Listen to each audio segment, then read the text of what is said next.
Bonjour à tous et à toutes et merci d'être là. Nous vous encourageons pendant le webinaire à poser toutes vos questions dans le chat ou bien dans la rubrique questions et réponses. Nous allons y répondre à la fin. Et à titre informatif, cette session sera enregistrée. Sur ce, je passe la parole à Gaël et on lance la session. Merci. Merci Johanna, bonjour à toutes et tous, bienvenue dans la session d'aujourd'hui avec Mano Mano. On va commencer par se présenter. Je vais laisser l'honneur à nos chers clients de Mano Mano de s'introduire d'abord et puis Nils et moi on se présentera juste après. Bon, Clément. Bonjour, moi c'est Adrien. Je suis SRE chez Mano Mano depuis 2 ans maintenant. Focus sur la partie observabilité et nos équipes de développement. Et bonjour, moi c'est Clément Husneau, donc je suis depuis 2 ans chez Mano Mano aussi, et je viens de prendre la responsabilité d'une équipe dédiée à l'observabilité, aux aspects de perf et de web perf, et tout ce qui est gestion des coûts, ainsi que la gestion d'incidents. Voilà. Tout simplement. Bonjour, alors moi c'est Nils Binge, je suis directeur produit de la solution de log management de Datadog.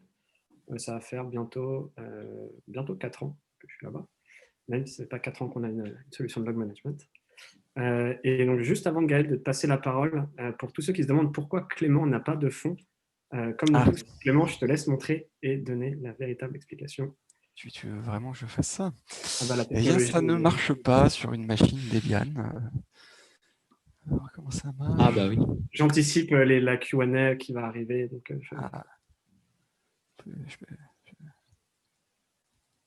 Après, on peut te laisser le choix de ton fond hein, aussi. Voilà. Ça donne à peu près ça.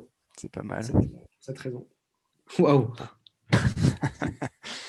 Donc, on va éviter. Ne faites pas de screenshot. Hop. Voilà, Gaël. Ouais. Et ben moi, je m'appelle Gaël Cargo, je travaille chez Datadog et j'accompagne les clients dans les secteurs du retail, de l'hôtellerie, du transport et de la logistique. Et je vais vous dire un petit mot au départ sur Datadog. Bon, il y en a certains qui vont connaître, d'autres pas. Pour ceux qui connaissent, ça sera un bon remind. Et puis pour ceux qui ne connaissent pas, ça sera une bonne découverte. Alors, qu'est-ce que Datadog ? Est-ce que c'est l'Institut de statistique mondiale des canidés ? Est-ce que c'est un groupe Facebook de vidéos chio ? Ou est-ce que c'est une plateforme SaaS d'observabilité unifiée ? Évidemment, c'est une SaaS, une plateforme SaaS d'observabilité unifiée. La carte d'identité, c'est celle-ci. Finalement, on se parle aujourd'hui parce que il y a 2 Frenchies, 2 Centraliens qui ont créé Datadog en 2010 et qui ont eu une histoire plutôt successful. Alexis Lecoq et Olivier Pommel. Et aujourd'hui, Datadog, c'est une entreprise qui fait plus de 2000 personnes dans le monde. On est plus de 300 à Paris. Enfin, en France, j'allais dire, hein, parce qu'on a beaucoup de devs en France. On en parlera après, mais c'est plutôt agréable. Et d'ailleurs, Nils fait partie des gens qui conçoivent les produits et qui sont français. Et c'est agréable de travailler avec lui.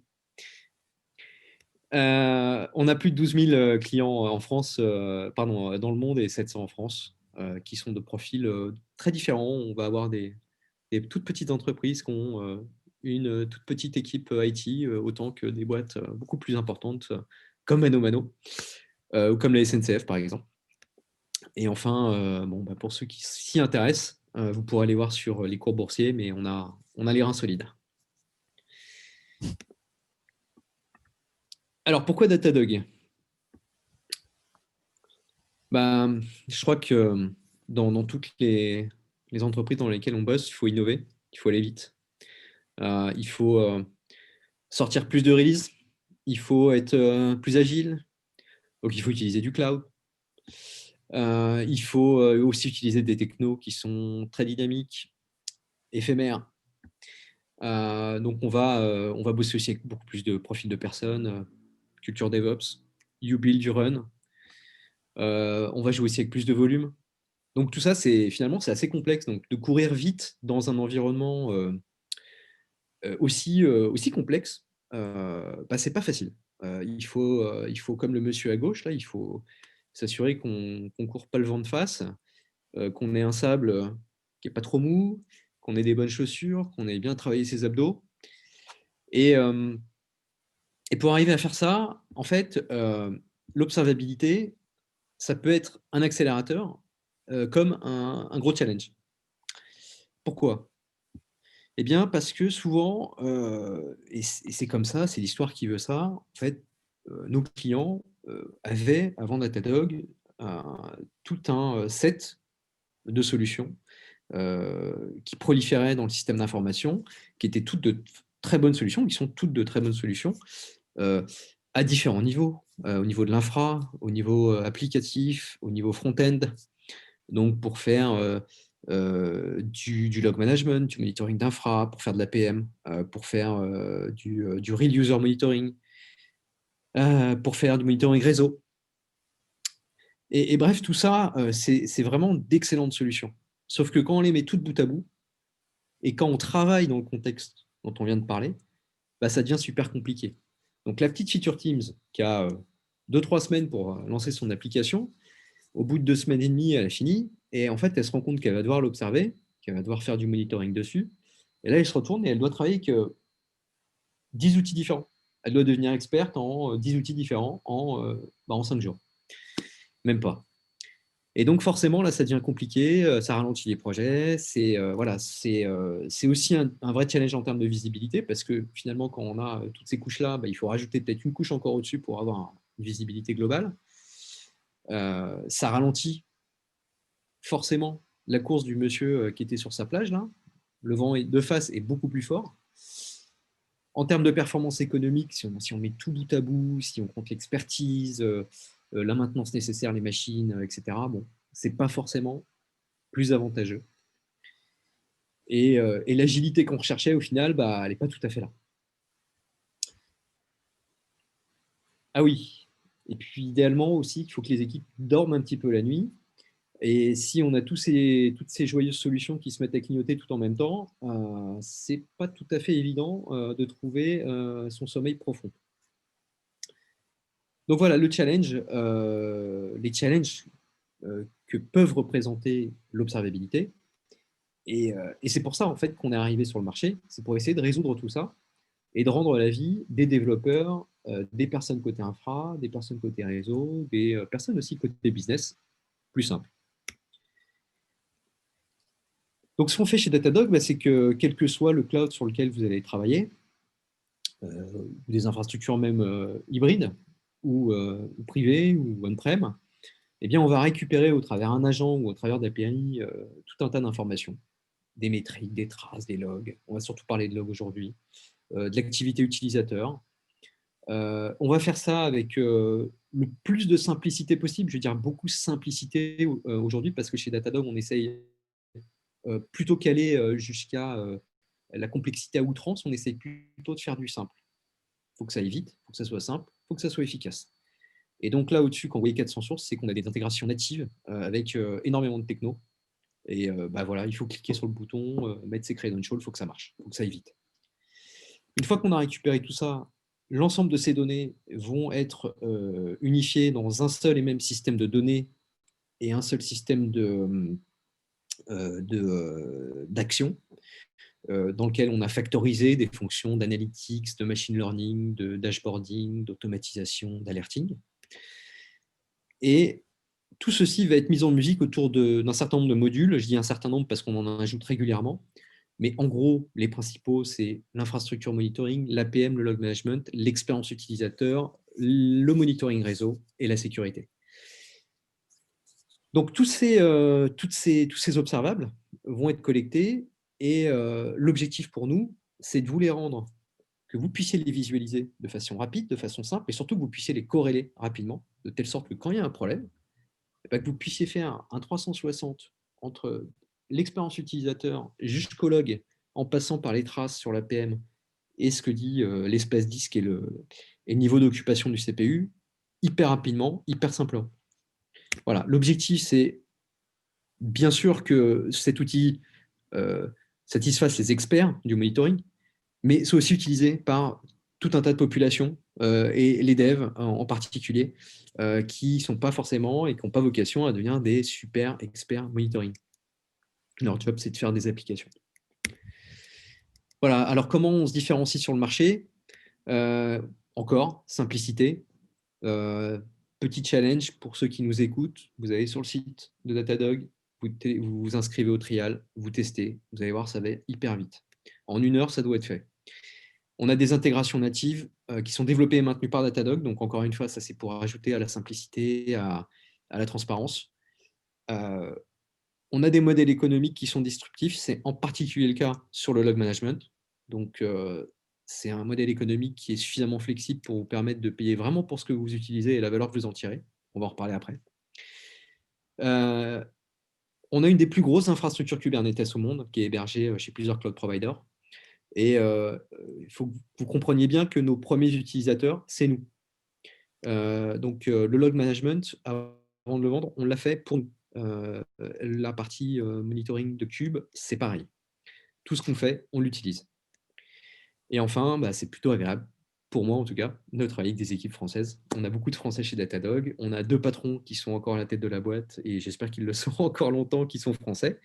Et donc ça, c'est plutôt agréable sur notre marché. Voilà, j'ai fini pour l'intro, et donc je vais laisser la parole à nos chers clients Mano Mano et à Nils. Merci à tous.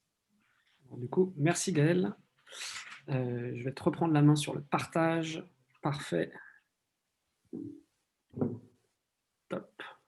Normalement, je vais voir mon écran. La question, c'est quel écran vous voyez? Je pense les slides, ouais. Vous voyez les slides ou mes notes? C'est toujours forcément la question qu'on pose tous en 2020. Est-ce que je n'ai pas la confirmation? On voit tes slides, Nils. Parfait, merci. Donc, ou alors tu écris tes notes avec des caractères très très gros, quoi. C'est peut-être le cas. Mais donc du coup, merci Gaël. Et donc avant que justement je laisse Clément et Adrien vous parler un peu plus en détail de toute l'expérience de migration vers le cloud, mais aussi d'un énorme scaling en fait durant la période du confinement et de leur utilisation de Datadog pour monitorer leur système pendant tout ça. Donc avant que je leur laisse la parole, je vais vous faire une présentation assez rapide de la solution Log Management de Datadog et plus particulièrement de ce qu'on appelle Logging Vault Limits. Donc, ce qu'il faut savoir, c'est que lorsque Datadog a sorti sa solution de log management il y a environ 2 ans, notre but, ce n'était pas juste de fournir un nouvel outil qui est capable de centraliser les logs et simplement chercher dedans. Mais comme l'a dit Gaël, c'est surtout de pouvoir corréler cette donnée avec les logs, les traces et les métriques. Parce qu'en fait, cette corrélation, elle va être très importante quand il est 4 heures du matin, qu'on se fait réveiller parce que la prod est en feu. Et la question, c'est de savoir comment on peut trouver le plus rapidement la source du problème, le résoudre et retourner se coucher. Et donc, nous, la meilleure façon qu'on a de vous aider, c'est de vous permettre, en un clic, de passer d'une donnée à l'autre, tout en gardant le même contexte, car très souvent, les traces, les métriques, les logs vont vous montrer un angle différent, mais du même problème. Et donc, aujourd'hui, ce qu'on peut dire, c'est que Datadog, ce n'est pas une solution de log management, une solution d'infrastructure monitoring, une solution d'APM, etc. C'est vraiment une plateforme dans laquelle toutes vos données sont corrélées. Alors maintenant, si j'en reviens plus précisément au log management, une question ou un problème qu'on entend vraiment tout le temps, c'est qu'on a trop de logs.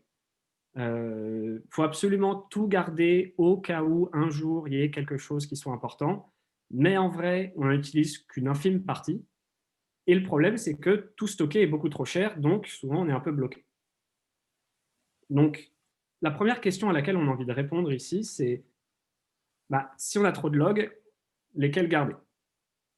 Et donc à Datadog, on a une fonctionnalité qui s'appelle les patterns, qui vont permettre de rapidement grouper ensemble tous les logs qui se ressemblent, et donc ça sur des énormes volumes de données et surtout sans aucune configuration.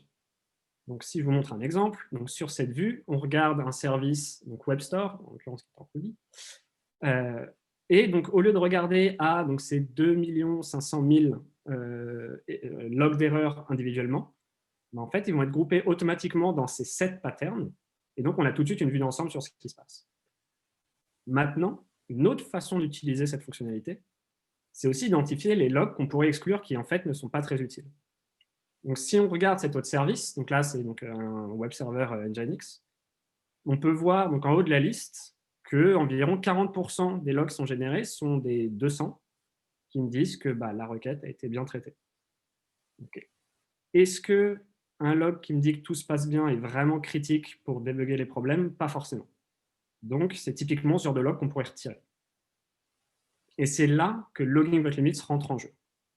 Parce que Datadog va permettre de découpler l'ingestion de la donnée et l'indexation, que ce soit d'un point de vue technique ou même d'un point de vue coût, ce qui va vous permettre d'envoyer absolument toute votre donnée, donc tous vos logs, sans aucun filtre côté serveur, être capable de tout processer dans Datadog, donc faire la transformation, l'enrichissement, tout visualiser dans le livetail. Donc le livetail, vous pouvez voir ça comme un gros tail grep.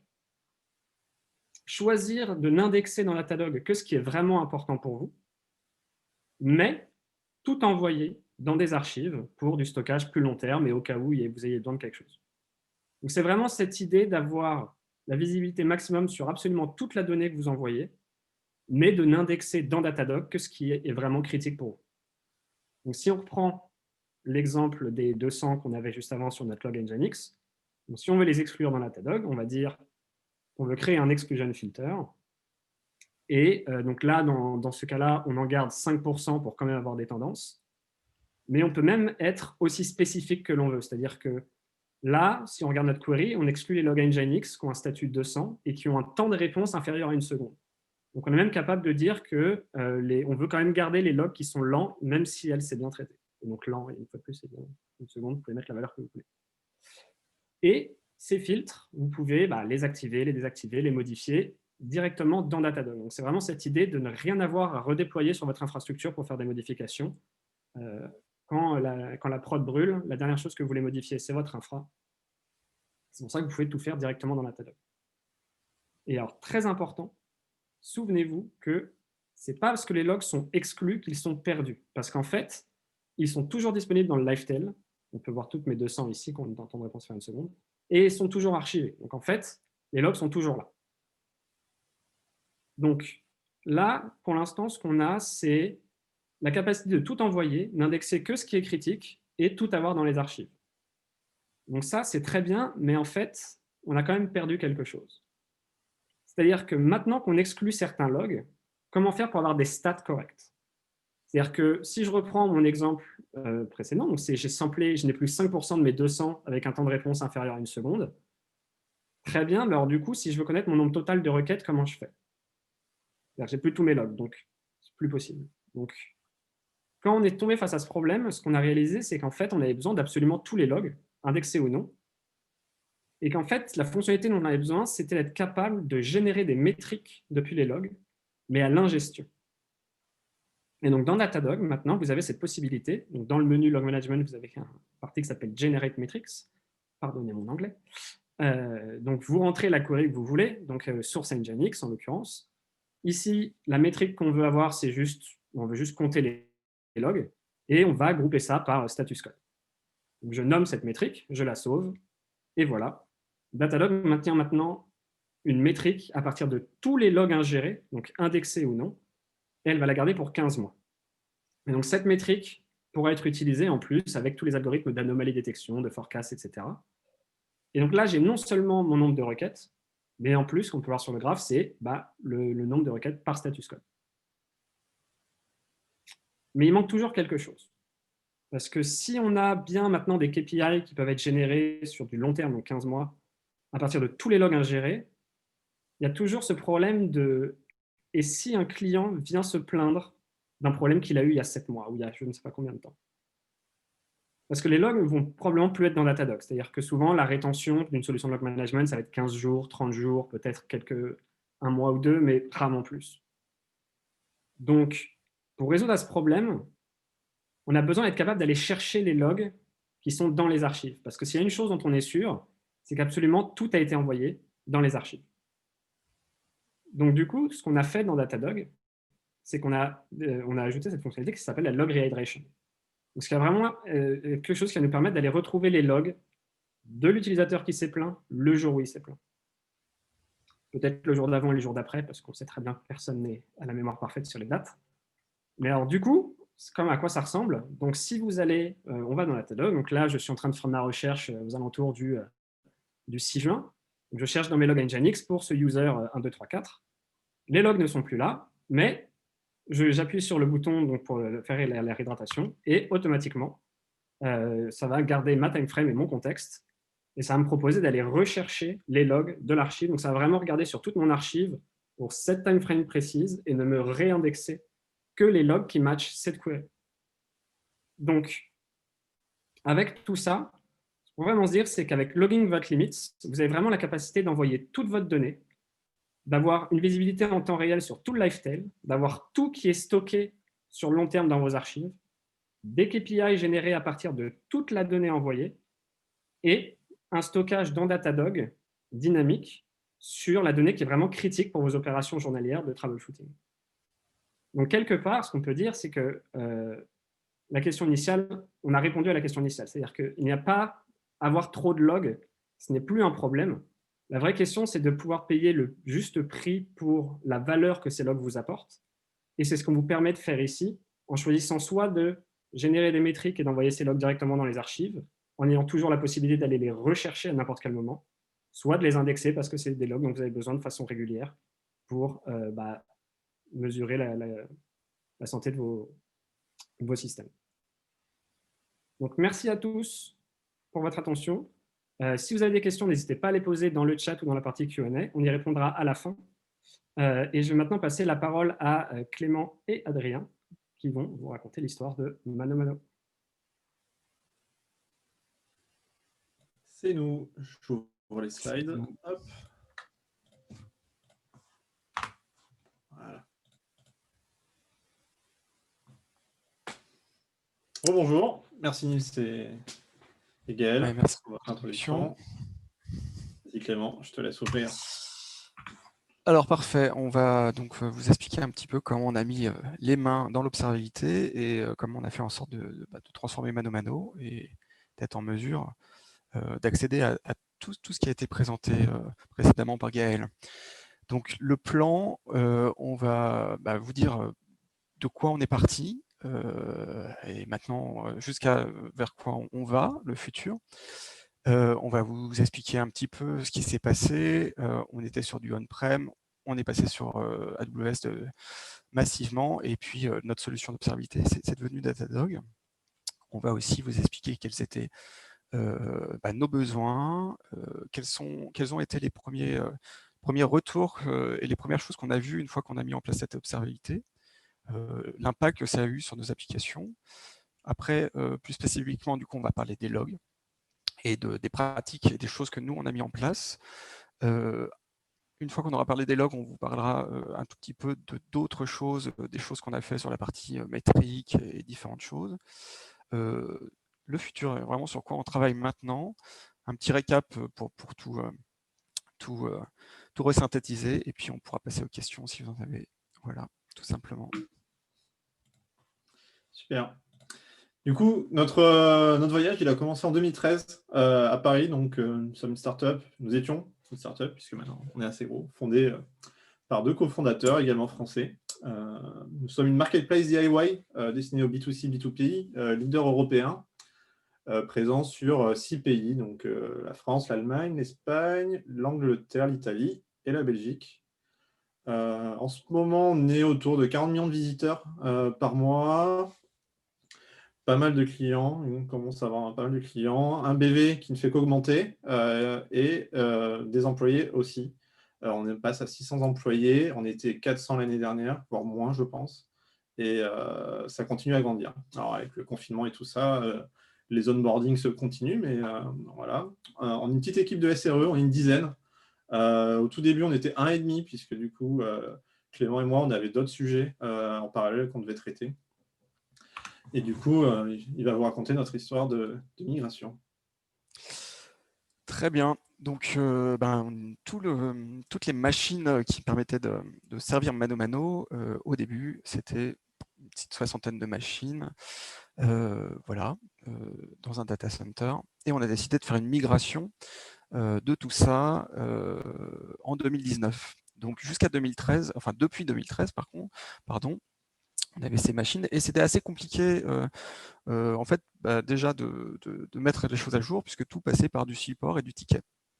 On n'était pas propriétaire et on ne pouvait pas opérer sur nos différentes machines et nos applications en production. Donc on a constitué une équipe et on a tout migré sur AWS en septembre 2019. Bon, il y a eu toute une histoire. Les premières choses qu'on a migrées, notamment, c'est la base de données. Et donc c'est la première chose et c'est les premières métriques qu'on a regardées grâce à Datadog. Ça nous a permis de faire la bascule du on-prem vers Datadog. Alors d'abord, on a migré tout ce qui était read, sachant qu'on gardait les écritures dans notre data center on-prem. Et on a pu commencer à mesurer des lags, différentes choses avec les métriques. Et puis, les premières choses aussi qu'on a migrées, ça a été les logs, tous nos logs. Nos logs étaient sur du Kibana et tout est passé sur Datadog. Quand on a fait cette migration sur AWS, ça a été préparé pendant plus d'1 an. Et puis, on a fait tout le switch en 2 jours et une nuit au milieu. Et puis, on a fait un ensemble de correctifs sur 2 semaines derrière.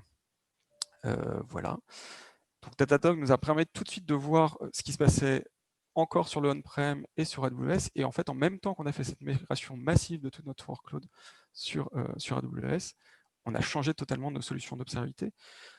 On avait des solutions multiples, comme l'a présenté Gaël, et des solutions multiples par environnement, ce qui était assez compliqué pour les développeurs et les feature teams, puisqu'ils devaient reporter, par exemple, leur dashboard en intégration, puis en production, etc. Donc, en fait, il y avait aussi un coût additionnel de travail, et ça a été tout de suite profitable. Voilà. Alors, rien de plus, et puis tout a été transité sur AWS, et puis on a commencé depuis janvier à faire de plus en plus de conteneurs. Très rapidement, on est d'abord passé à ECS, et maintenant on est en train de faire du Kubernetes. Voilà, sachant que Datadog vient de sortir des fonctionnalités pour voir les pods et différentes choses, encore en bêta, dont on profite, et c'est super. Et ça, ça va nous permettre de mieux gérer un petit peu la capacité. Bon, pour ce qui est du business, ça je vais l'expliquer rapidement, mais bon, notre business, il explose pour plein de choses. On vous a dit qu'on avait recruté plein de gens pendant le confinement. On a 200 employés de plus environ. Mais aussi, le marché a augmenté et on a de plus en plus de pays, mais on a aussi créé une offre B2B, puisque toutes les années précédentes, on vendait tous nos outils, le jardinage et l'outillage en B2C, et maintenant on peut vendre aux professionnels. Et puis il y a aussi un effet, l'effet du confinement, et là on peut voir que sur mars-avril, sur ce graphe de requêtes, qui sont vraiment les requêtes au niveau du load balancer, on a quasiment doublé ça sur cette période.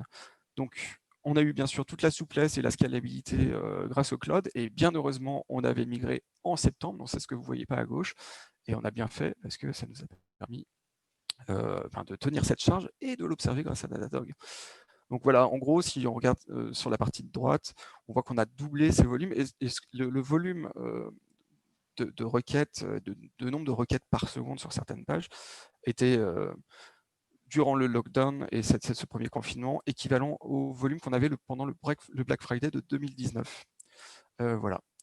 Donc c'est devenu la norme, et on a réussi à scaler avec tout ça.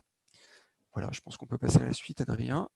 C'est ça. Du coup, on discute un petit peu des besoins d'observabilité qu'on avait fait. On a fait le point, à vrai dire, qu'est-ce qu'on avait besoin, autant de la part de nos utilisateurs, donc nos équipes, mais également de nous-mêmes. Et donc derrière, il nous fallait une plateforme, un système qui pouvait ingérer énormément de données, toutes les données qu'on pouvait lui envoyer, donc pas de souci de cardinalité notamment. Donc performance monitoring pour tout ce qui va être le tracing, ça c'était quelque chose de très important qu'on voulait offrir à nos développeurs, à nos équipes, car c'est un outil vraiment, on ne peut plus s'en passer. Toute une plateforme d'alerting derrière pour pouvoir gérer le on-call, un système de dashboarding, de visualisation, lier tout ça avec assez rapidement une interface facile d'utilisation, et un ensemble de fonctionnalités qui bougent assez souvent. Donc, on a souvent des nouvelles features. Puis voilà, de l'autre côté, il fallait que ça soit nous derrière, on n'avait pas une petite équipe, donc il fallait que la solution, on n'ait pas besoin de passer beaucoup de temps avec. Donc les outils utilisés pour envoyer les données devaient être scalables, devaient supporter le multi-environnement, on a aussi du multi-région AWS, et derrière, tout un ensemble de possibilités pour onboarder les applications et les équipes le plus vite possible. Là, on n'avait pas le challenge, donc du coup, puisqu'on n'était qu'un an et demi, on arrivait en septembre, la migration devait arriver, et on n'avait pas le temps de designer, développer, déployer une plateforme, notre propre plateforme. Même si on a l'expérience pour le faire, c'était pas le besoin, ne correspondait pas, même si maintenant il y a de très bons outils aussi pour le faire. Il fallait que ça supporte évidemment cette transition des machines vers le cloud. Donc derrière, il ne fallait pas qu'on ait 2 silos avec des jeux de données différents à différents endroits.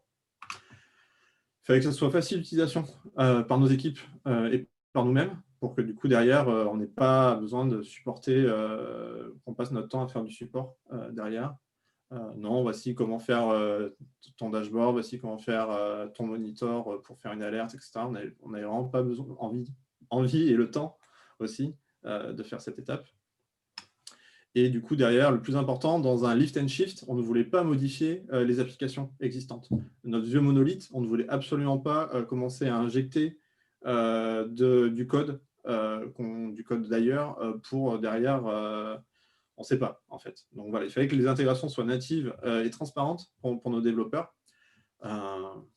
C'était un des points les plus importants aussi. Et du coup, comme je l'ai résumé.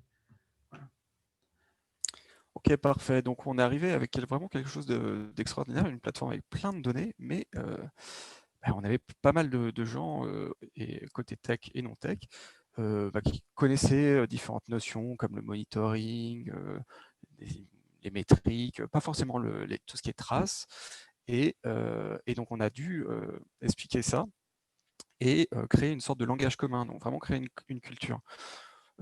L'équipe étant réduite, on a essayé de faire différentes choses. Donc la première chose, c'est qu'on a essayé de documenter un maximum les choses sur une documentation interne et créer comme ça et de constituer une base de connaissances, sachant que Datadog offre aussi déjà une très bonne documentation. On a pu s'appuyer dessus. Et on a bien sûr créé un channel Slack qui permet toujours une communication directe.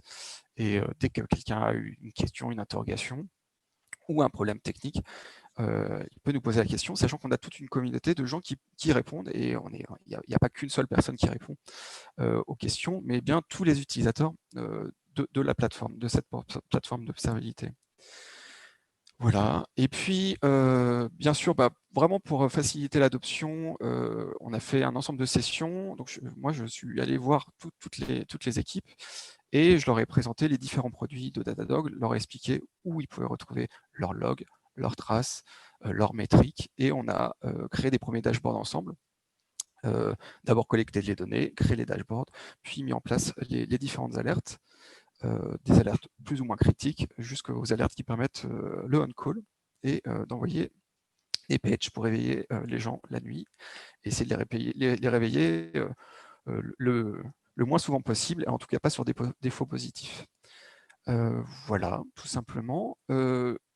Il a fallu automatiser tout ça, donc on est aussi allé voir toute l'équipe SRE qui travaille avec nous au quotidien, et on leur a préparé un ensemble de choses, des playbooks Ansible, des modules Terraform, et on leur a donné accès à ça pour qu'ils puissent faire en sorte que toutes les nouvelles applications qui arrivent puissent profiter de facto d'une couche d'observabilité.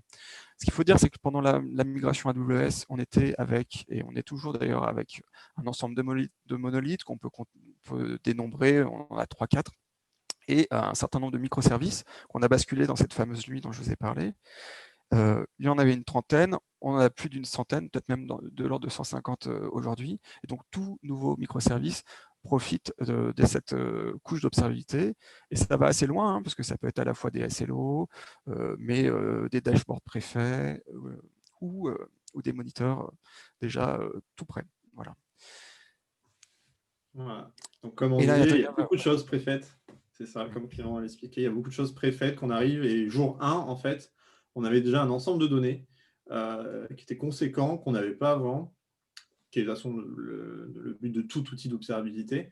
Et premier jour, on a vu directement nos chemins dans le code qui étaient lents, qui avaient des boucles de requêtes SQL, qui faisaient 20 appels à notre service. Beaucoup de choses mal optimisées dans l'infrastructure également. Donc des services soit qu'on avait surprovisionnés ou sous-provisionnés, donc soit des bases de données, des caches et tout ça, que derrière on a pu diminuer, augmenter pour améliorer nos coûts. On a vu aussi pas mal d'erreurs de configuration qui étaient parties en production avec des données de staging ou d'intégration. Et des surprises comme des services qui se parlaient entre eux alors qu'ils n'auraient jamais dû le faire. On a aussi notre comble de données plus ou moins sensibles qui apparaissaient dans les logs des systèmes.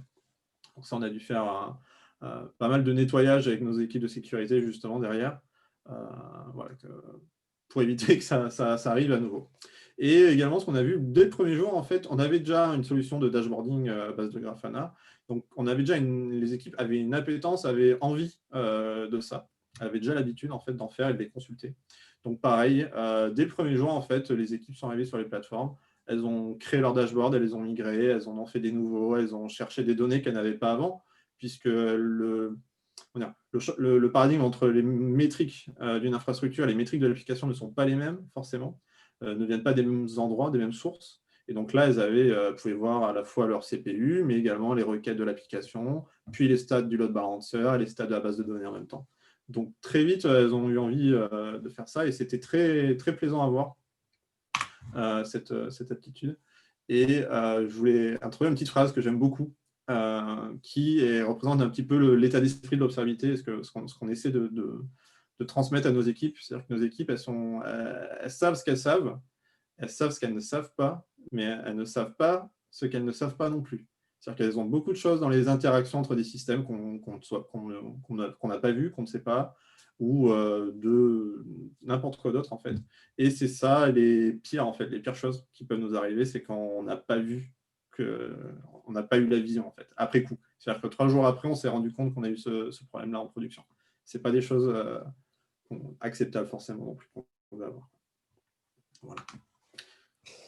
Eh ben, c'est à moi. Alors, parfait. Donc, ça fait beaucoup de choses, tout ça. Et là, on va rentrer dans les détails des logs. On va essayer de vous expliquer un petit peu ce qu'on a mis en place et pour quelles raisons. Vous allez voir un petit peu le dessous du capot. Alors, déjà, on a créé vraiment un layer pour la partie log et on va vous expliquer un petit peu pourquoi.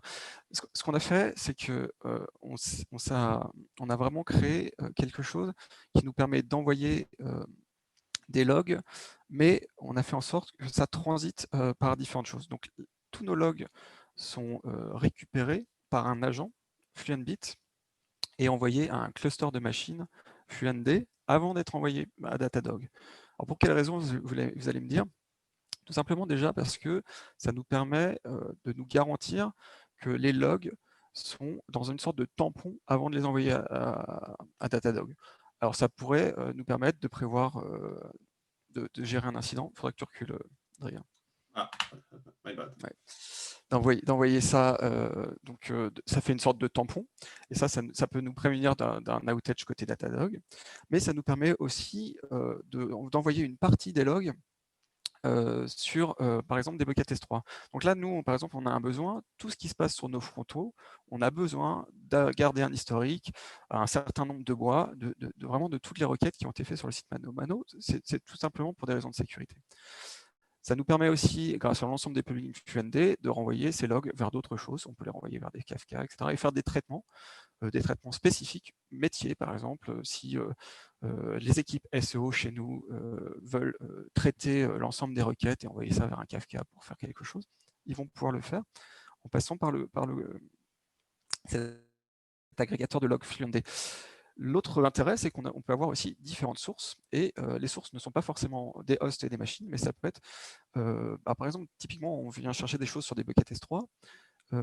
Pour ce qui est du CDN, chez nous, c'est Optimi. On n'utilise pas la solution AWS pour ça. Et ces logs sont envoyés sur un bucket, puis sont récupérés par Fluentd pour être envoyés dans Datadog. Voilà. C'est la même chose pour tous les logs des load balancers, donc les applications de load balancer AWS qu'on manipule. Là, tu peux du coup y aller, Adrien.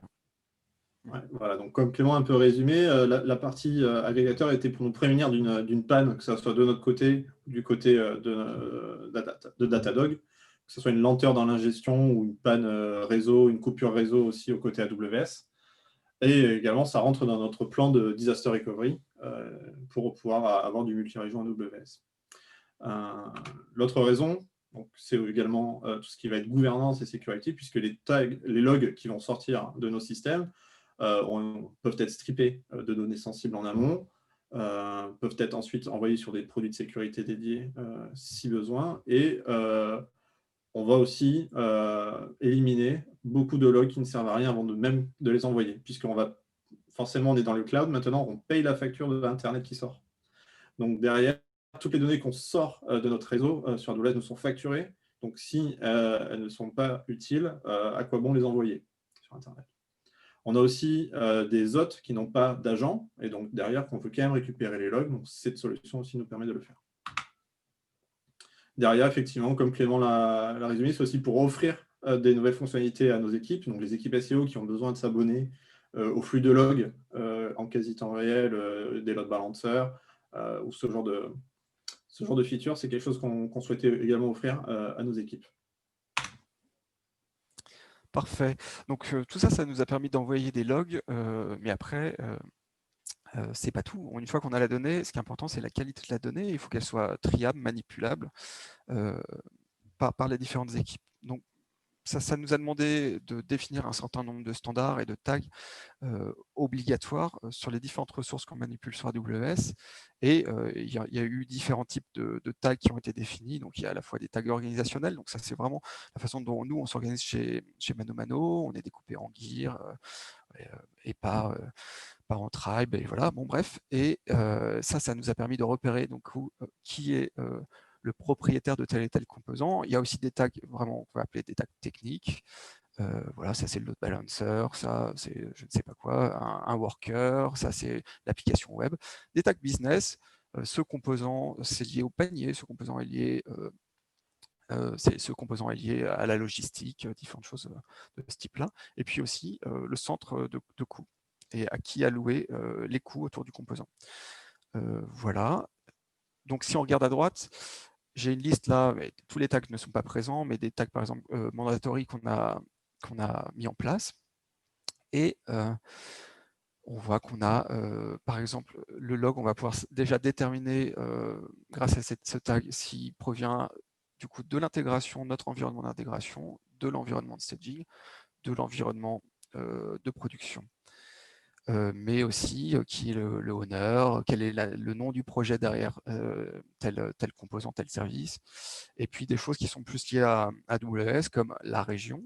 Est-ce que ça vient, c'est déployé en Irlande, en France, hein, puisqu'on a une logique de disaster recovery et on est en train de travailler pour être capable, parce que c'est totalement pas fini, de basculer vraiment très rapidement d'une région à l'autre.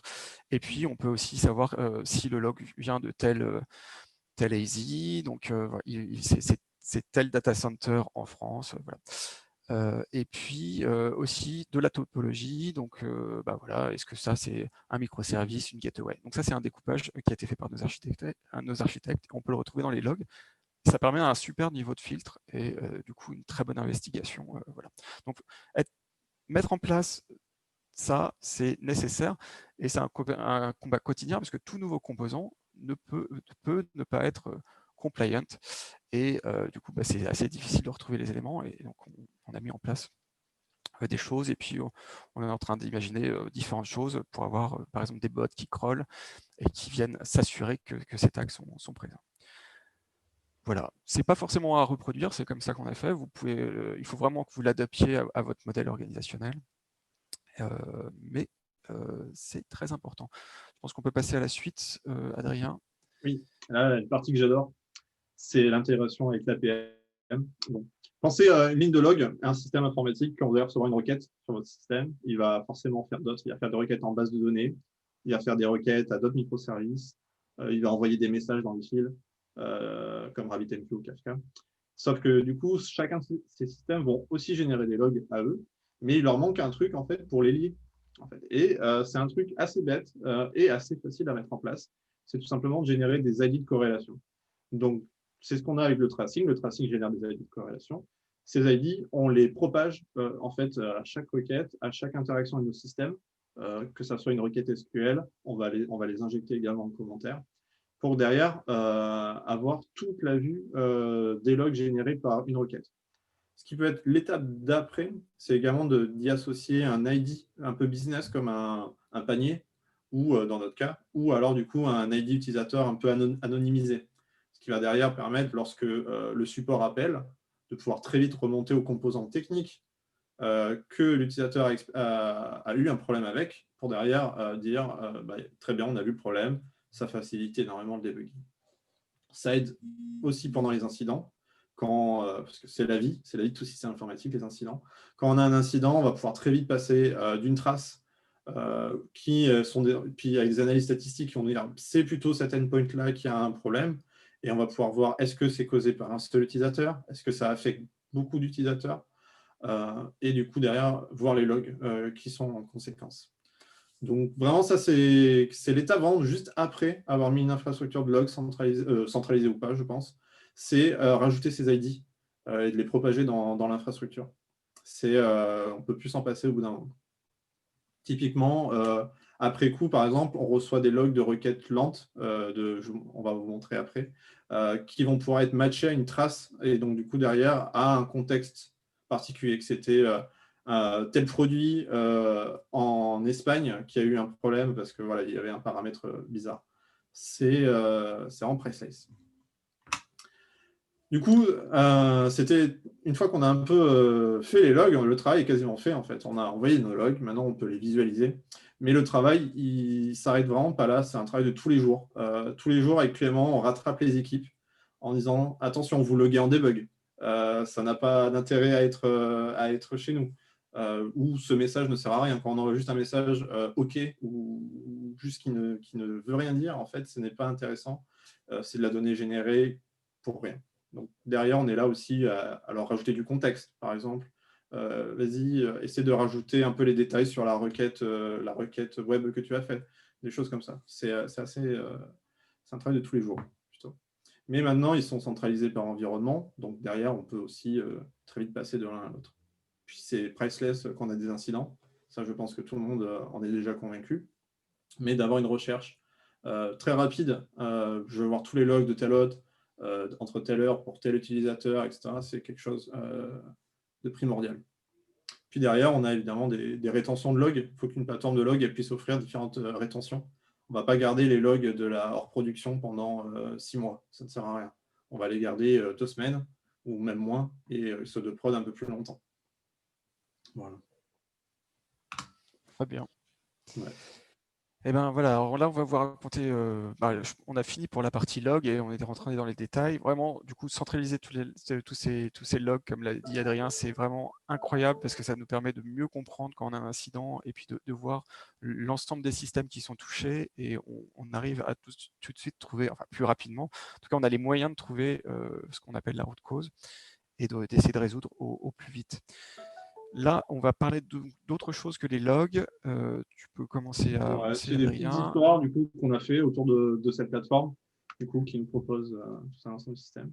Donc, on en a un qu'on aime bien, qu'on a appelé Slowlogs, puisqu'il va périodiquement lire la table MySQL des queries lentes, en fait, la parser, extraire la base de données, la table utilisée, du coup derrière qui nous fait remonter aux équipes donc, qui sont responsables de ces requêtes.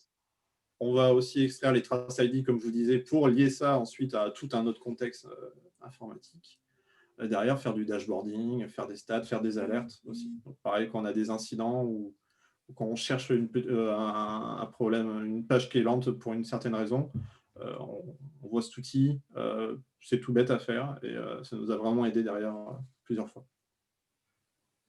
Un autre sujet, celui-là est un peu plus complexe et un peu plus compliqué à mettre en place qu'un simple microservice. Je ne sais pas si vous en avez entendu parler, ce sont les Web Vitals. Les Web Vitals, c'est un ensemble de métriques définies par le consortium web, ça qui est assez standardisé maintenant, qui vont décrire l'expérience utilisateur sur une page web. Donc, on va retrouver principalement le LCP, donc le Largest Contentful Paint, le First Input Delay, qui est du coup le délai avant qu'on ait la majorité de la page affichée. On va avoir le First Input Delay, c'est-à-dire à quel moment je peux enfin cliquer sur ma page web. Et derrière, le Cumulative Layout Shift, qui va dire est-ce que j'ai des pop-up qui arrivent sur mon site. Donc tout ça, ce sont des indicateurs. Et pourquoi ils sont importants? Ils sont importants parce qu'ils vont être pris en compte pour le ranking SEO à partir de 2021 par Google. Donc ça devient très critique maintenant pour que ce soit un site web ou une marketplace comme nous, d'offrir la meilleure expérience possible, puisque derrière, on est assez dépendant aussi du SEO pour que nos utilisateurs nous trouvent quand ils nous font des recherches. Si vous voulez plus d'infos, j'ai fait une présentation, un mini-talk de 15 minutes là-dessus, qui explique un petit peu pourquoi on le fait et les enjeux. Et quand on applique ça un petit peu à une plateforme d'observabilité, ce qu'on va essayer de retrouver, du coup, donc on va générer des événements quand nos utilisateurs naviguent sur nos pages. On va du coup calculer ces métriques et donc les ingérer ensuite dans Datadog pour pouvoir faire du dashboarding, mais également pouvoir faire de l'alerting. C'est-à-dire que dès qu'après un déploiement, par exemple, on va pouvoir très vite identifier qu'on a une régression sur une page, sur la page produit. D'un coup, par exemple, on a explosé le FCP, quelque chose se passe. Ou alors, l'équipe marketing a rajouté un tag JavaScript qui rajoute une pop-up, mais qui se met devant notre propre pop-up pour ajouter au panier, des choses comme ça. Ça va être des choses qu'on va pouvoir repérer derrière. Puis, on utilise aussi des traces, du coup, puisqu'on est intégré à nos frameworks web front qu'on utilise. Donc, dans ce cas-là, c'est Next.js, par exemple. Et donc, on a une application qui est exécutée dans le navigateur qui envoie des traces ensuite dans notre plateforme. Pour derrière, évidemment, avoir encore plus de visibilité sur l'expérience utilisateur pour accompagner le business dans ses objectifs. Puis une petite dernière, Clément, si tu as envie. Oui, bien sûr. Donc là, on est rentré vraiment dans les détails de la web performance et des web vitals, mais le gros intérêt qu'on a trouvé, c'est que l'API de Datadog permet, elle est standard, elle permet de faire plein de choses, et on a créé des collecteurs en Go déployés sur des lambdas qui nous permettent justement de remonter des stats de différents produits. Donc ça peut être très bien des choses comme iAdvise, donc c'est le chat qui est utilisé par notre Customer Service, mais aussi Algolia, le cœur de notre moteur de recherche, ce qui nous permet de chercher nos produits, et aussi par exemple Zendesk, où on a tous les appels du centre d'appel, et ça, du coup, ça fait que Datadog n'est pas utilisé que par la tech chez nous, mais aussi plus largement par d'autres personnes dans l'organisation, et ils peuvent avoir accès à ces données, et nous, on peut les recouper sur les incidents, et on peut recouper ça avec du workload, et on arrive à observer beaucoup plus de choses, et on a des métriques métiers, business, qui sont aussi présentes sur la plateforme. On va aussi, par exemple, regarder notre BV, et je pense que c'est à peu près tout. Donc vraiment, l'API Datadog, et ça nous permet de profiter d'autres choses, et pas que, bon, alors, les intégrations sont fabuleuses sur Datadog, il y en a plein, mais on peut vraiment créer ces petits développements custom pour collecter des choses qui sont spécifiques à nos usages. En tout cas, pour nous, ça a très bien marché. Ouais, Voilà. je trouve que c'est vachement important, et c'était important pour nous aussi d'avoir une plateforme qui a des standards, donc qui utilise les standards du marché comme Open Tracing, StatsD, et puis LogJSON, c'est pas vraiment un standard, mais plutôt universel, et du coup les API qui vont avec derrière pour que nous on puisse développer des outils. Donc voilà, comme a dit Clément, on a aussi les indicateurs business, donc on est intégré au système de paiement, où du coup on a toutes nos transactions en temps réel qui se passent sur le site. Et ça peut être aussi intéressant pour voir aussi, on a des fois des impacts sur notre business volume, mais qui n'est pas forcément lié à de la performance ou qu'on ne voit pas forcément dans l'APM aussi. Donc on se dit, tiens, c'est une fonctionnalité qu'on a livrée qui est pas. C'est très intéressant ce genre de technique. Ouais, le juste futur. Et le futur sur quoi on travaille maintenant. Donc, on a fait pas mal de choses avec une toute petite équipe. Alors, bon, l'équipe, là, maintenant, vraiment va grossir. Mais on travaille grâce à ça, on est capable de travailler et d'aller plus loin. Et donc là, on est vraiment en train d'introduire le chaos engineering chez Mano. Il y a un game day qui arrive bientôt. On a défini un certain nombre d'expérimentations. Et toutes les expérimentations qu'on va mettre en place et qu'on va proposer à tous les gens chez ManoMano, qui pourront accepter ou pas différents challenges, eh bien, on va pouvoir l'observer sur Datadog et on va pouvoir voir si ce qu'on attendait comme effet quand on crée une expérimentation, par exemple, arrêter, couper une machine, couper quelque chose en DB, enlever un cache Redis ou casser un déploiement. Enfin, il y a plein d'expérimentations qu'on a prévues. Être capable de l'observer, regarder les hypothèses et ensuite, du coup, améliorer la solidité de notre plateforme en général. Et puis aussi, entraîner nos équipes à gérer les incidents. Bien sûr, ça, on essaye de le faire avec un minimum d'impact utilisateur. Donc, à droite, on voit les fils Twitter et on regarde ce genre de choses. On va même commencer peut-être à l'injecter dans Datadog pour être en capacité, du coup, quand on a un incident, de voir ce qui se passe et voir s'il y a un certain nombre de messages qui s'adressent à nous et différentes choses comme ça. Et donc, vraiment, ce Game Day et cette introduction comme ça du Chaos Engineering, c'est les choses qu'on est en train de mettre en place et Datadog au centre de tout ça.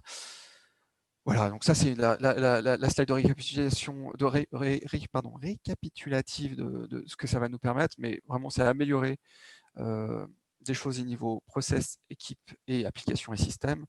Et bon, pour les équipes, c'est faire en sorte qu'elles soient plus confiantes dans ce qu'elles déploient et leur façon de gérer les incidents, s'entraîner. Bon, on va aussi bien sûr s'amuser en créant ces petites pannes, puisque ces choses qui sont maîtrisées, c'est assez rigolo pour ça. Puis les gens sont plus en confiance, parce que ce n'est pas des vrais incidents, c'est des faux incidents. Bien sûr, ça nous permet de valider des choses, des process, des procédures, voilà, des procédures de disaster recovery, de revoir nos runbooks, de revoir des post-mortem qui ont été faits depuis toute l'année. Voilà, et on a tout un historique de post-mortem, et ça, on est en capacité d'aller piocher dedans. Voilà. Et puis, bien sûr, réduire les temps de détection, puisqu'en créant ces pannes, on va pouvoir se rendre compte qu'un moniteur est mal calibré, qu'en fait, on va détecter une panne au bout de 40 minutes, alors qu'on aimerait pouvoir la détecter en 5 ou même 1 minute. Et tous ces exercices nous permettent de voir qu'on n'est pas forcément bon sur la détection de panne, et de s'en rendre compte avant qu'elle ait lieu réellement en production. Ça, c'est toujours un petit peu dommage quand on met 40 minutes pour résoudre un problème en production avec un gros impact sur le BV, et on aimerait pouvoir s'en rendre compte avant, et donc ces exercices le permettent. Et voilà, bon, et c'est tout simplement ça. Et puis, pour la prochaine slide, ça va être Adrien qui va nous expliquer un petit peu ce qu'on veut faire. On va aller plus loin. Ouais. Sur le futur. Sur ce que Clément venait juste de dire, ça revient un petit peu aussi aux choses qu'on ne sait pas qu'on ne sait pas. Donc, par exemple, on ne sait pas qu'on n'a pas un monitor sur le nombre de 404 sur le site, par exemple. On a tout un tas de choses comme ça qu'on apprend tous les jours.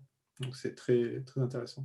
Sur le futur, il y a quelque chose qui est game changer et que ça fait 1-2 ans que ça commence à se profiler dans le monde de l'observabilité et qu'on commence vraiment à avoir des outils pour ça, c'est le profiling continu.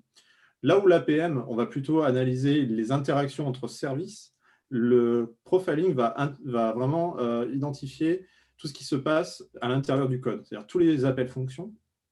Et derrière, ça va nous permettre d'identifier des contentions sur la machine, des contentions dans le code, ou tout un tas de choses. Donc, ça marche par exemple à gauche, vous avez un exemple en Go, donc, qui utilise pprof. Donc, c'est un outil standard, ça arrive maintenant en standard dans les langages maintenant. .NET aussi là, Java aussi là, pour du coup avoir ce qu'on appelle des flame graph, donc ce genre de graphe qui nous permet de voir le temps passé à chaque fois dans nos systèmes. On a la même du coup après côté Datadog qui est en bêta aussi. On a hâte de voir la suite, puisque c'est vraiment le next level. Une fois que vous avez dit, c'est bon, mes interactions entre ce service-là et ce service-là, elles sont optimisées. Une fois que j'ai optimisé plus ou moins la base, le sizing des machines, c'est vraiment l'étape d'après pour le scaling, c'est vraiment descendre ensuite dans le code, dans la runtime, et de comprendre, ben non, je fais cette boucle-là, c'est pas quelque chose d'optimisé. Je fais mes appels avec ces structures de données, pareil, je peux optimiser ça. Et ça, c'est quelque chose qui est super, puisque derrière, ça fait monter aussi en compétence les équipes de développement, puisque derrière, elles vont vraiment comprendre, voir l'impact que leur ligne de code, leur fonction a derrière sur la performance du système. Donc, c'est quelque chose qu'on est très excité de voir se développer dans l'écosystème observabilité. Ouais, si tu permets, je vais en tout cas essayer d'expliquer quelque chose, c'est que c'est vraiment différent de la trace pour ceux qui connaissent.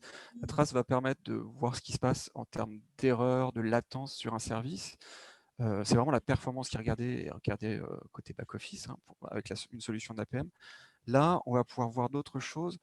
On va pouvoir voir vraiment le temps passé dans une fonction pour un service donné, ce qui consomme le plus de CPU, le plus de mémoire, à quel moment on consomme le plus de CPU et de mémoire, et en fait, être en capacité d'optimiser des applications et peut-être de réduire la mémoire consommée à un moment donné, c'est aussi enlever des serveurs pour servir nos utilisateurs, et c'est réduire la facture à la fin AWS, et ça, on en est toujours heureux. Voilà. Tout à fait, la facture. La Faut jamais facture, l'oublier. c'est important. Voilà. Donc, on Sur va passer cette au belle récap. phrase, Ouais. on va faire le récap. En chiffres, actuellement, il y a plus ou moins 300 personnes qui utilisent donc Datadog, la solution qu'on a mis en place chez nous. On indexe plutôt 20 gigas de log par mois et on en envoie 21 Tera. Donc, c'est là où c'est le plus important, c'est vraiment ces règles d'indexation qui vont nous permettre de filtrer. Donc là, on a aussi du travail à faire en amont sur la facture, parce que vous imaginez 20 Tera à sortir d'AWS également. On traque plus ou moins 1000 hosts répartis sur tous nos environnements et toutes nos régions. Là, pareil, avec notre migration plus ou moins vers les containers, notre but, c'est également d'augmenter la densité de nos déploiements, c'est-à-dire plus avoir une seule machine pour avoir un microservice qui ne consomme que 10% des ressources. On est en train de travailler pour optimiser ça. On ingère énormément de traces, puisque du coup, on en est à plus de 100 Tera par mois.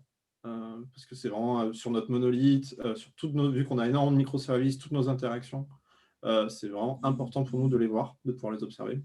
Et comme je le disais, tout le monde adore les dashboards, donc on a plus de 600. Donc il y a beaucoup de copier-coller, mais on essaie de proposer une bibliothèque de dashboards, les dashboards par défaut, mais aussi des dashboards plus que nous, on a travaillé nous-mêmes pour une machine Linux, pour une database SQL, ce genre de choses. C'est des choses qu'on essaie d'avancer. Voilà. Clément, je te laisse le... Bah ouais, je vais prendre ça. Donc voilà, alors bon, ça c'était les chiffres, et maintenant, bon, il y a d'autres choses importantes, c'est qu'on collecte des données, mais la qualité de la donnée, c'est très important, il faut qu'elle soit fiable. Si les équipes reviennent vers nous en disant « je ne comprends pas cette donnée, le nombre de requêtes me paraît aberrant, est-ce que c'est le… » Voilà, il faut savoir investiguer là-dessus. Et donc vraiment la qualité des données, une fois que vous avez tout ça, c'est très très important, et il faut savoir le suivre au quotidien. Et si votre donnée n'est pas bonne, c'est sûr que les gens ne vont pas apprécier, ils ne vont pas regarder votre plateforme. Donc c'est très important d'avoir des données de qualité. Voilà. Et puis, bien sûr, on apprend plein de choses. Ça nous a permis de nous concentrer du coup sur les choses vraiment prioritaires. L'équipe était très réduite, mais ça nous a permis du coup de nous concentrer sur nos déploiements, sur les cycles de déploiement, et voilà. Et puis de ne pas avoir à maintenir une plateforme d'observabilité. Un gros avantage, c'est qu'on était aussi à l'extérieur de notre plateforme, la plateforme qu'on observe, on envoie tout sur Datadog, et nous, on ne subit pas les effets de bord d'une plateforme qui est en perpétuelle évolution. Et ça, c'est très important, parce que si on se regarde et qu'on est à l'intérieur du système qu'on regarde, il y a des risques. Là, au moins, on a réduit un certain nombre de risques, et ça nous permet de voir vraiment ce qui se passe et à l'intérieur de la plateforme qu'on observe, sans être dedans. Voilà, et puis voilà, toutes ces alertes qu'on a pu mettre en place une fois qu'on a collecté ces données, elles sont très riches, et on peut regarder plein de choses, des notifications, alors les outliers, mais vraiment des anomalies différentes, ouais, bien sûr. Et puis ça nous a permis de mettre en place tout l'on-call qui n'existait pas, puisque avant d'arriver sur AWS, ce que je vous ai dit, c'est que c'était totalement infogéré. Et donc, on a créé cette équipe SRE, on l'a fait grossir, et maintenant, on a des gens qui sont on-call, et pas que les SRE. Chaque gear peut avoir, chaque semaine, quelqu'un qui est on-call. Et voilà, ça c'est grâce à Datadog et toutes ces notifications qu'on peut réveiller les gens. Voilà. Donc ça, c'est notre histoire. Elle n'est pas terminée. Comme je vous ai dit précédemment, le business, il fait que grossir. Les équipes aussi, on continue de recruter. Et voilà. Mais je pense que on va pouvoir conclure là-dessus et passer aux questions. Merci beaucoup Clément et Adrien pour ce retour d'expérience. Donc on a déjà quelques questions qui arrivent, donc n'hésitez pas, si vous en avez d'autres, à les écrire soit dans le chat, soit dans la partie Q&A. Et donc la première question que je voudrais vous poser, qui est assez intéressante, c'est sur ce que vous avez dit par rapport justement à cette capacité, donc ces ID de corrélation qui permettent d'investiguer des cas de support beaucoup plus facilement. Donc la question, c'est de dire, est-ce que en fait, vous laissez vos équipes support accéder directement à Datadog ou est-ce que vous avez mis des outils intermédiaires? Tu me laisses répondre, Adrien? Vas-y, parce que... Non, ils peuvent intégrer Datadog. Après, les équipes support, on externalise aussi pas mal de choses sur la partie support. Du coup, en fait, ce qu'on est en train de mettre en place, parce que c'est vraiment quelque chose qu'on est en train de faire et qu'il y a de plus en plus de métiers sur la plateforme. Au début, on avait des métriques uniquement système et vraiment les métriques business, c'est quelque chose qui est en train d'arriver. Il y a des gens un peu partout dans le monde et du coup, en fait, on fait en sorte d'avoir des dashboards publics, exposer ces métriques-là. Et ces métriques sont renvoyées sur des moniteurs voilà, dans les différents bureaux. Et c'est comme ça qu'elles y accèdent et c'est comme ça qu'elles les voient. Par contre, on fait en sorte de collecter les métriques qui sont nécessaires pour montrer les bonnes choses aux bonnes personnes. Mais ça se passe comme ça. Et donc, tout le monde n'a pas accès à la plateforme, mais par des liens publics sur les dashboards, ils peuvent visualiser et voir les données en temps réel et faire du monitoring sur leurs propres données. Ok. Ouais. Parfait. Du coup, je prends donc la dernière question qui est dans le chat avant que je puisse partir sur la partie Q&A. Donc la question de Loïc. Donc la question, c'est comment fonctionne le Lifetail si jamais on archive les logs dans une plateforme extérieure, etc.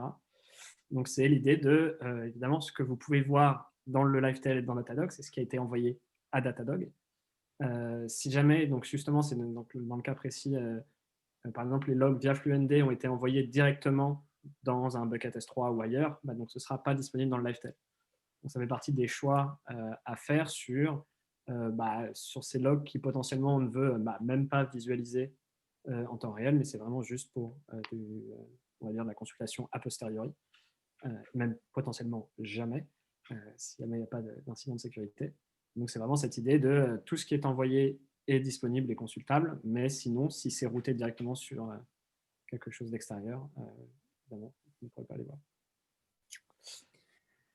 Alors, je vais essayer de prendre les questions dans l'ordre. On verra comment ça se passe.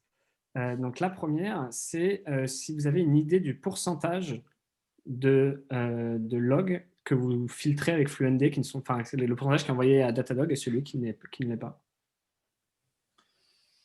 On est autour de 5%. Pour l'instant, 5%, 5 à 10%. Ouais. Là, on s'est donné la capacité de pouvoir mettre des filtres plus ou moins en temps réel aussi, pour justement ne pas avoir à redémarrer des nouvelles machines pour les clusters. Puisque ça, mano mano, on est sur l'immutabilité. C'est-à-dire que toutes nos machines, en fait, une fois qu'elles ont démarré, on n'y touche plus. Et donc, si jamais on doit faire du changement de configuration, ça implique de déployer de la nouvelle machine. Même si donc là, on a mis en place un système de reload et de vérification de la configuration pour que ça soit en temps réel. Donc derrière, on va rajouter de plus en plus de règles pour filtrer ces messages. D'accord. Voilà. Et c'est une métrique qu'on traque aussi, évidemment. Et pour donner peut-être une deuxième indication, ce qu'on ingère par rapport à ce qu'on indexe, là, le rapport, il est de la moitié. On a à peu près la moitié de ce qu'on ingère, qu'on indexe. On transforme beaucoup de choses en métriques. Et puis on n'indexe pas, ça part, c'est archivé, c'est prêt à la réhydratation, si on en a besoin pour investiguer. Et puis le reste est indexé avec des périodes de rétention qui sont différentes en fonction de la nature du log, et surtout par exemple de sa provenance. Un log qui vient de l'intégration, on va le garder 5 jours par exemple, et puis un log qui vient de la production, on va le garder 1 mois, 15 jours. Nous c'est 15 jours, mais voilà, puis après, il faut aller chercher ça dans les archives, voilà, tout simplement. Très bien.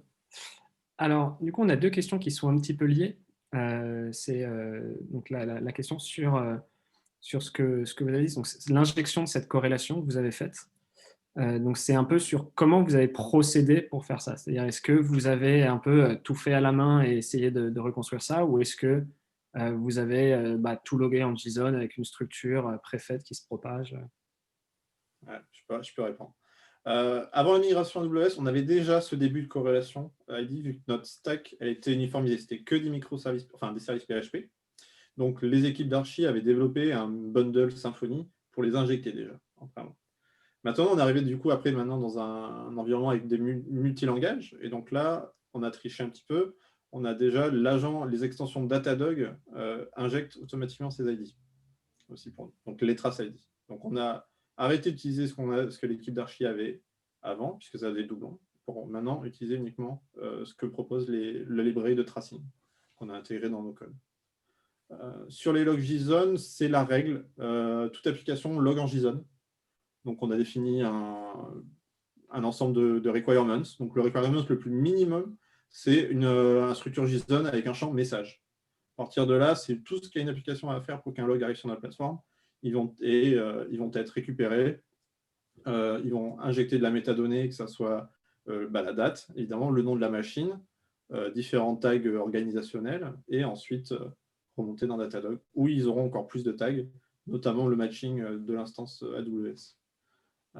Donc voilà, c'est assez important dès le début de définir un standard, plus ou moins de format de log dans l'entreprise, puisque derrière, ça évite d'avoir 10 formats de date différents dans le champ de date, mais un champ de date qui peut s'appeler timestamp, mais qui peut s'appeler timestamp avec un arrobase, ou qui peut s'appeler time. Voilà. Donc on a défini, on a mis des règles strictes, et vu qu'on avait la main en fait sur comment nos équipes de développement log via ces librairies que nos équipes d'archi font, et ben en fait le format de log il est uniformisé par défaut en fait à travers tout l'IT, puisque l'IT réutilise toutes ces mêmes librairies.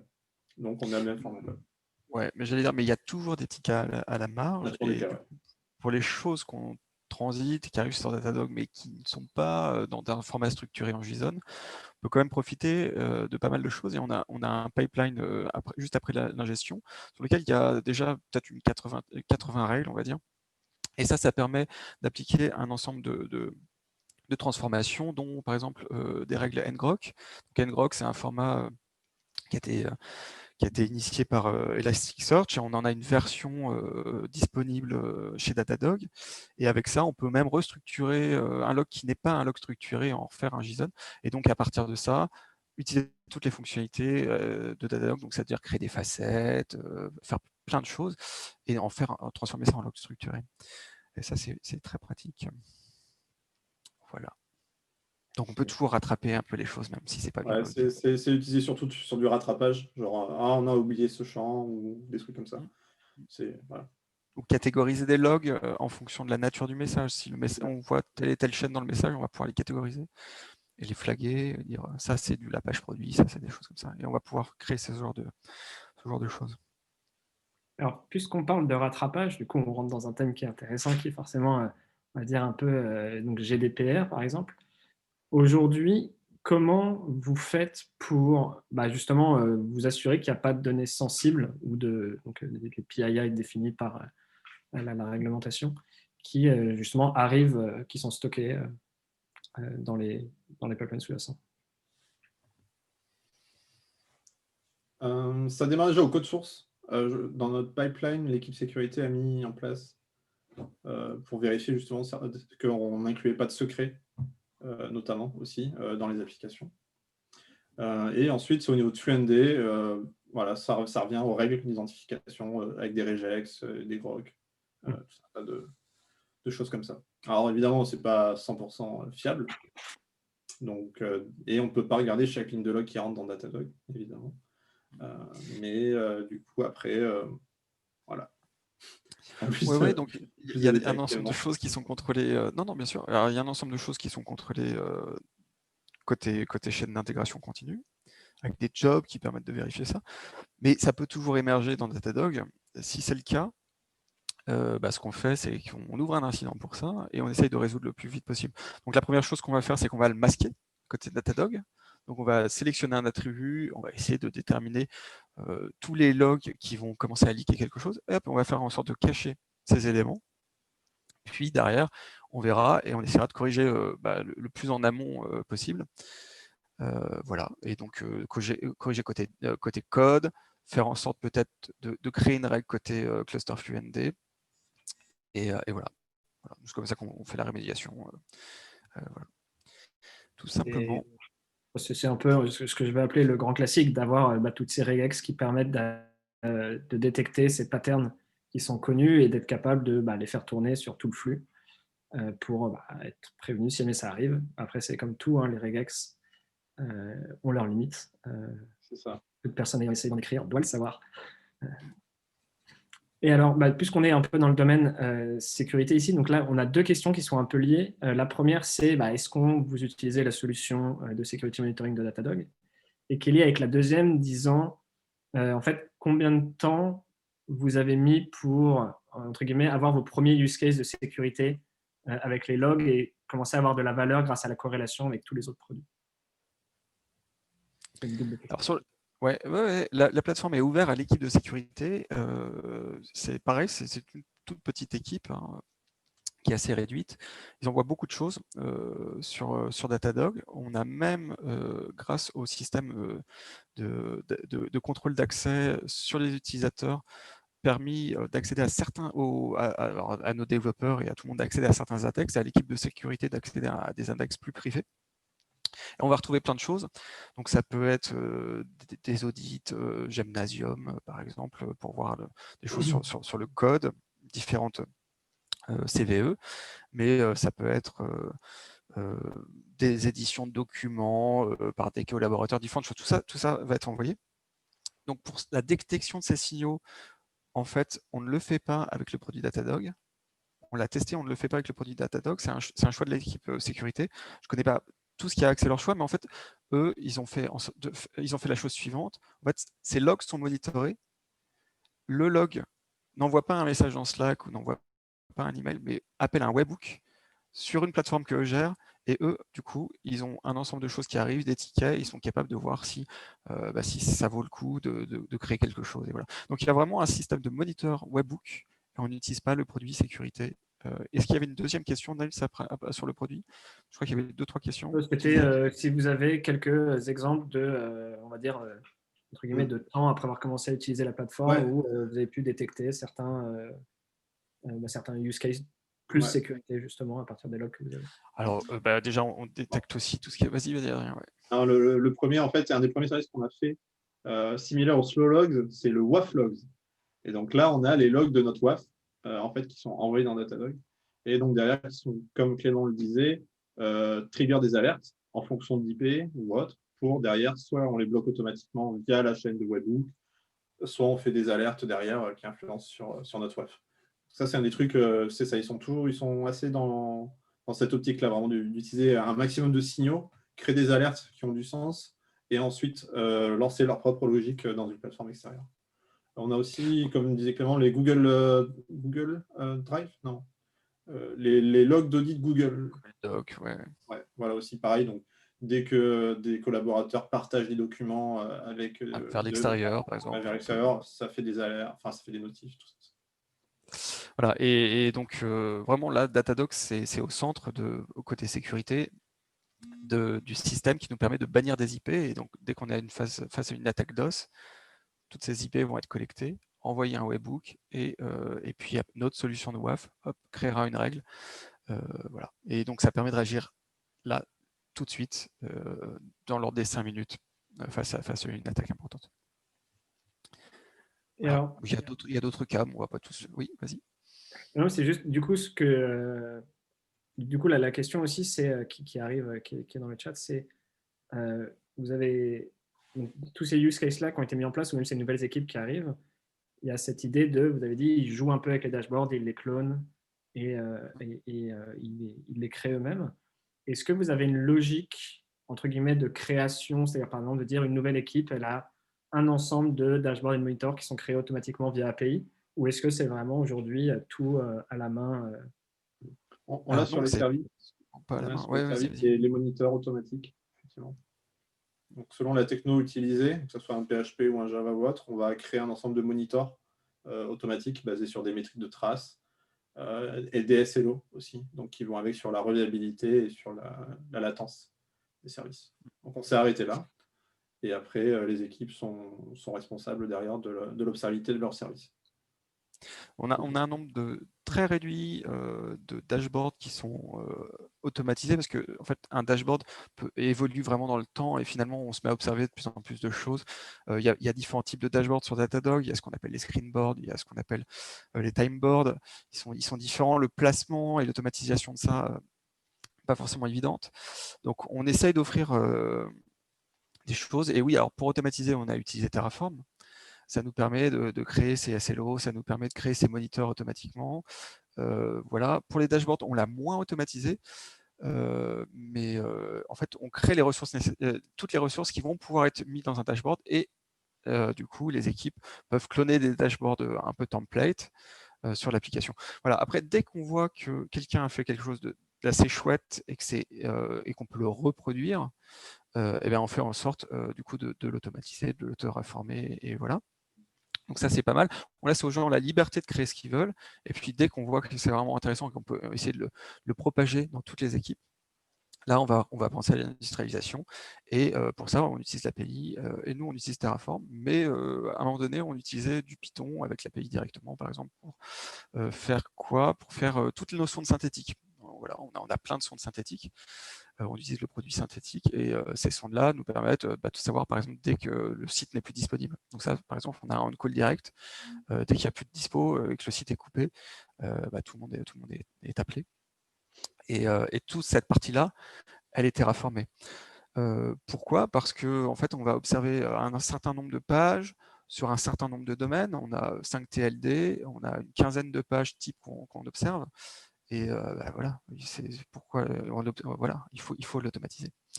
Et ça, du coup, même à la fin, ça nous permet d'avoir un gros SLO de santé globale du site. On regarde à la fois la disponibilité et la performance de l'ensemble de ces pages, et on a ce SLO d'état de santé. Voilà. Mais toute cette partie-là, par exemple, est terraformée. Et c'est un indicateur très important puisque c'est une donnée qu'on envoie et qu'on montre toutes les semaines à toute la tech pour dire attention, la plateforme, sa santé s'est dégradée. Voilà. Et on travaille sur le SLO global de toute la plateforme, comme on pourrait le travailler dans une équipe en disant ah tiens, mes données ont été corrompues ou la disponibilité de mon microservice n'est pas bonne, etc.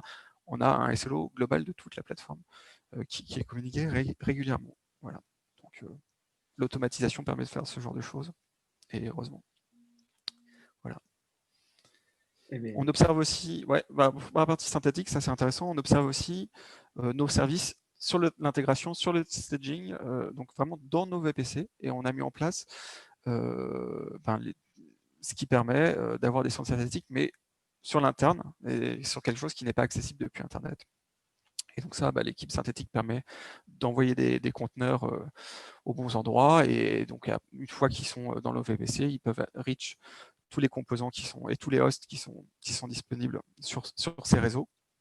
Et donc on a exactement la même information que si c'était en prod, accessible depuis Internet. Et donc ça nous permet de faire des choses qui sont plus de l'ordre de la QA ou de tester le staging. Voilà. Et pareil, tout ça c'est automatisé. Voilà. Alors, petite question maintenant qui est un peu plus sur votre stack. Donc la question, c'était de savoir, est-ce que ManoMano, c'est justement une plateforme qui est donc totalement custom, construite de zéro, ou est-ce que vous vous basez sur une structure d'e-commerce préexistante? Il y a 2013, oui.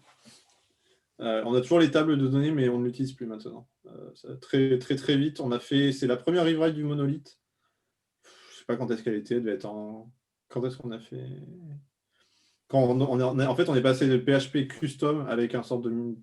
Je sais pas, c'est trop vieux, qui préexistait, et on a fait une refonte en Symfony, en fait, où on a dit, on a été assez bold, on a dit au métier, pas de feature pendant un moment, et ils ont tout refait, en fait, sur Symfony. Et donc derrière, alors on a toujours les tables, parce que vu qu'on avait trop d'historique de tables, donc on a toujours des vieilles tables qui seraient. Mais maintenant, effectivement, on est sur Symfony, sur ce monolithe.